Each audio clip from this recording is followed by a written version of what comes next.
O sábio rei Salomão disse uma certa vez: como a água fresca para a alma cansada, tais são as boas novas vindas da terra distante. Provérbios capítulo 25, versículo 25. A água é um símbolo do Evangelho. Nós a encontramos assim usada no último capítulo da Bíblia, onde nós lemos: quem quiser tome de graça da água da vida. Na parábola das libras, em Lucas capítulo 19, o Senhor compara o céu a uma terra distante. Por que ele faz isso? Nos capítulos iniciais do Gênesis, o céu parece muito próximo e Deus um vizinho próximo. Lemos ali sobre um jardim plantado pela mão do Criador, contendo tudo o que é agradável à vista e bom para a alimentação. Esta foi a casa do primeiro homem e sua esposa, e lá o Senhor costumava vir e manter uma doce conversa com eles. Mas tudo isso mudou rapidamente. Chegou o dia em que Adão e sua esposa se esconderam da presença do Senhor entre as árvores do jardim. O pecado foi a causa disto. O pecado tem sido a causa de toda a ruína da raça humana. Tem sido a causa da morte, das doenças, dos crimes. Tem sido a causa de levar muitos pecadores para o inferno. Foi dito a Israel, em uma data posterior: suas iniquidades fizeram separação entre você e seu Deus. Isaías capítulo 59, versículo 2. Tendo o pecado assim entrado no mundo, o prazer divino no homem cessou. E o céu, a partir daquele momento, pareceu um país distante. Não há afinidade moral agora entre o céu e a terra. Mas houve um visitante do país distante. João capítulo 1, versículo 14 nos diz: o Verbo se fez carne e habitou entre nós, cheio de graça e de verdade. Esta é a palavra gloriosa de quem lemos mais acima neste mesmo capítulo do Evangelho de João, capítulo 1, que esta pessoa estava no princípio com Deus e era Deus. Além disso, todas as coisas foram feitas por ele, e sem ele nada do que foi feito se fez.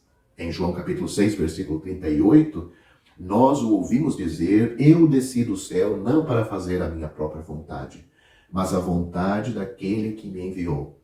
Seus ouvintes incrédulos tropeçaram com isto e disseram: não é este Jesus, filho de José, cujo pai e mãe conhecemos? Como é então que ele diz: eu desci do céu? Em sua cegueira, eles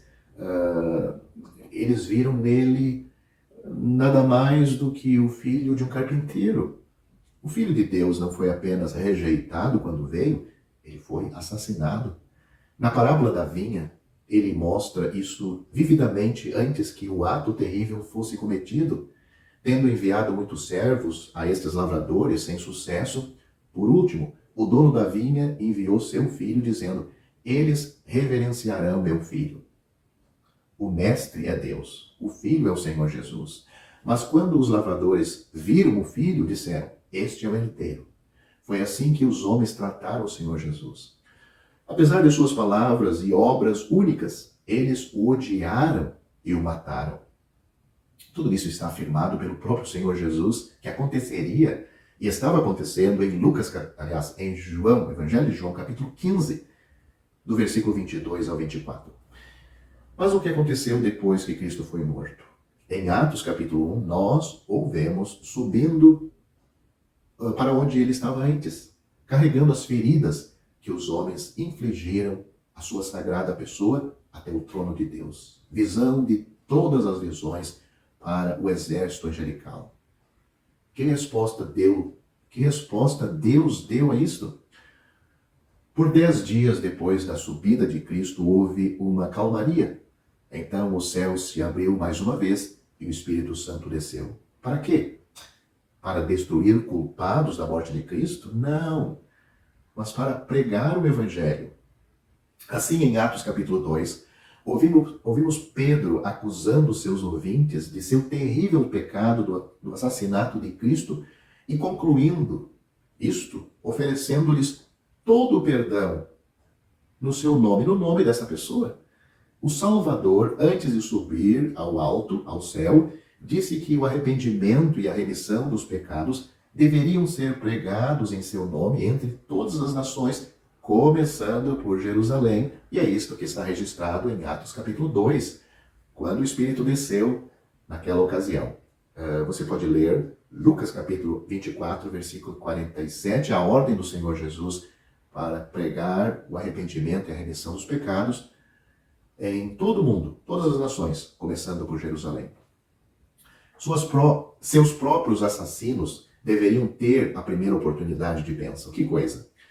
Certamente a mensagem de perdão dos pecados para todos é boas novas, de um país distante. Merecemos a ira, e eis que nos é oferecido perdão e paz. Por que os homens estão, então, ansiosos? Talvez eu devia dizer, por que os homens não estão ansiosos por tais bênçãos, mesmo que eles sintam o vazio que precisam dessas bênçãos? Nosso texto nos diz, eles não estão com sede. Água fresca é aceitável apenas para almas sedentas. Os sedentos são convidados com muito carinho. Apocalipse capítulo 21, versículo 17 diz, quem tem sede, venha. João capítulo 7, versículo 37, ouvimos o chamado do Salvador, se alguém tem sede, venha a mim e beba. Mas os homens não têm sede. Ou querem atender essa sede com prazeres que esta vida oferece. Não há neles nenhum senso de necessidade e, portanto, não estão interessados. No entanto, quando surgem boas notícias de outro tipo, os homens ficam bastante interessados. Suponha que alguém em nossa cidade se torne herdeiro de uma fortuna ou de um título de nobreza. Isto não se tornaria rapidamente o assunto geral da conversa? Ou, para chegar mais perto de casa, suponha que algum homem entre nós fosse notificado de uma herança deixada para si mesmo, quão ansiosos ele estaria. Suas ferramentas de trabalho cairiam para sempre e ele começaria a tomar posse da sua herança. No entanto, quando boas novas de um país distante do céu são dirigidas aos homens sobre o perdão dos pecados e a bênção eterna, eles não estão nem um pouco interessados. Eles não veem nada digno de um pensamento. Mas, mais uma palavra para concluir o assunto, o visitante do país distante está vindo novamente. O mundo não o viu subir. A parábola das libras diz isto claramente, mas como ele voltará? Não em graça, humilde, em uma segunda missão de misericórdia, mas em poder real, para se vingar de todos os seus inimigos. Ouça as palavras terríveis de seus próprios lábios abençoados. Aqueles meus inimigos, que não querem que eu reine sobre eles, tragam-nos aqui e matem-nos, ou tragam-nos aqui e matem-nos diante de mim. Isso está registrado em uma parábola contada pelo Senhor Jesus, ilustrando isso em Lucas capítulo 19, versículo 27. Esta não é mera linguagem simbólica, mas a explicação de uma terrível realidade. Aquele que é atualmente proclamado como Salvador de todos os homens é o juiz divinamente designado para julgar os vivos e os mortos. Como os vivos, ou seja, os ímpios que ficarem vivos após a grande tribulação, ele julgará em sua vinda em glória. Os mortos ele chamará diante de si, quando o milênio terminar, diante do grande trono branco, para ambos serem lançados no lago de fogo.